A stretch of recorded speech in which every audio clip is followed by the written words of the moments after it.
Nah, balik lagi tadi pada Al-Baqarah ayat 170 ya. Nah, Allah menyatakan orang-orang yang bertaklid tadi ditempelak oleh Allah, diselar, awalau kana abauhum la yaqiluna syai'an, yang keduanya wala yahtadun. Ini disebut taubih. Allah menempelak sikap orang-orang yang seperti itu. Jadi apakah mereka akan tetap mengikuti juga kebiasaan datu nenek moyang mereka, padahal itu nenek moyang mereka itu la yaqiluna syai'an minal haqq. Mereka tidak mengetahui sesuatu pun dari kebenaran dalam urusan-urusan akidah, dalam urusan-urusan ibadah. Tetapi mereka hanya mengikuti apa yang mereka dapati dari kebiasaan saja, dari tradisi. Dan akhirnya mereka mungkin menyeleweng ataupun tidak tepat apa yang mereka pahami. Jadi Allah di sini satu zammun, tempelak ya. Allah menempelak sikap taklid biduni dalil, tanpa dalil. Adapun ittiba' al-mujtahidin. Tengok ya. Ada istilah yang kedua, ittiba', mengikuti ulama-ulama yang mujtahidun. Boleh juga disebut sebagai taklid bagi orang awam. Bagi orang ramai macam kita, ada ulama kita, katakanlah Imam Asy-Syafi'i rahmatullahi alaih. Dia berijtihad, lalu kita mengikuti hasil ijtihad beliau. Itu disebut ittiba'ul mujtahidin, mengikuti kaum mujtahidin. Dalam sudut bahasa disebut juga taklid, tetapi taklid kepada mereka ba'dal ma'rifah, setelah mengetahui dalil mereka. Oleh itu, saya pernah katakan pada anda, kalau anda masih ingat, kata-kata Imam Muhammad bin Idris Asy-Syafi'i rahmatullahi alaihi, dia kata apa? Lebih kurang, tidak boleh, mamnu', tidak boleh. Dalam riwayat yang disebut tidak halal. Tidak boleh seseorang mengikuti hasil ijtihad aku sebelum dia tahu dari mana aku mengambilnya. Pernah dengar kata-kata macam itu? Itu disebut kita taklid kepada Syafi'i, tetapi setelah mengetahui apa dalil yang diguna pakai oleh Imam Asy-Syafi'i. Malangnya kita tidak mengikuti kata-kata Imam Syafi'i itu.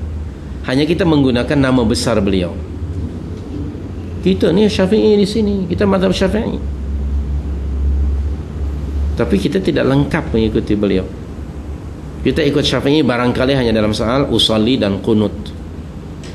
Yang lain apa? Kita tidak ikut.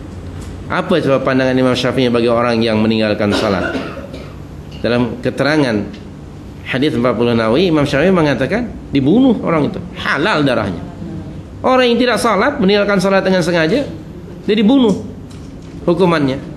Cuman mereka berbeza, dibunuhnya itu karena kafir ke karena meninggalkan salat, itu saja.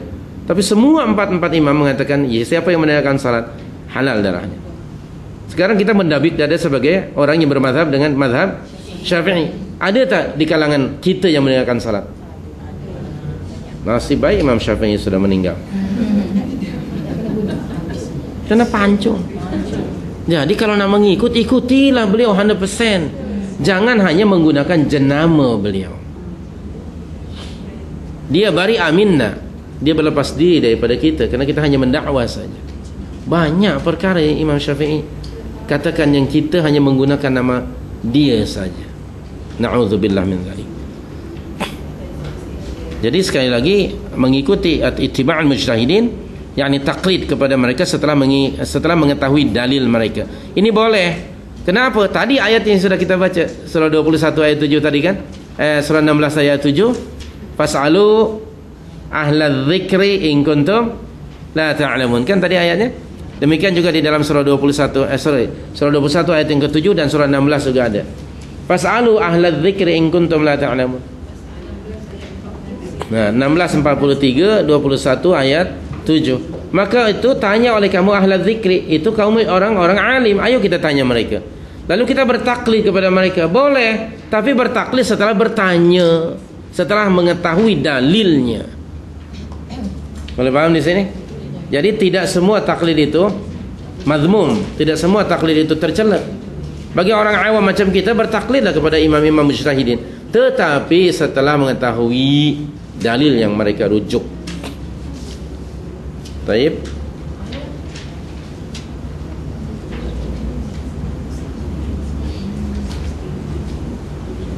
Jadi para pendakwah ini tidak akan mengajak orang kecuali kepada hak. Sedangkan adat istiadat atau nenek moyang, mereka tidak membawa kecuali kepada taqlidul a'ma.